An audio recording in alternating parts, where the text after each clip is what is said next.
আসসালামু আলাইকুম। আমি আপনাদের মধ্যে একটি রেসিপি নিয়ে আসলাম, চাপা শুটকি বোনা। এটা আমি করব কাঁঠালি বিচি দিয়ে। পেঁয়াজ কুচি, রসুন কুচি ভালো করে ভেজে নিয়ে এখানে কিছু চাপা শুটকি অ্যাড করব। ভালো করে মিশিয়ে নিয়ে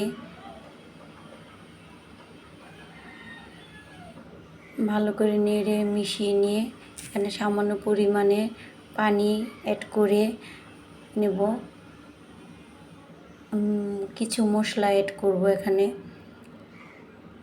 মরিচের গুঁড়ো, আমি একটু বেশি ঝাল খাই, এজন্য মরিচের গুঁড়ো বেশি দিলাম।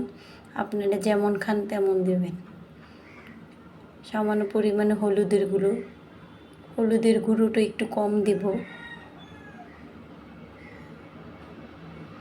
দেন এগুলো মশলাগুলো নেড়ে আমি ভালো করে মিশিয়ে নেব। কাঁঠালে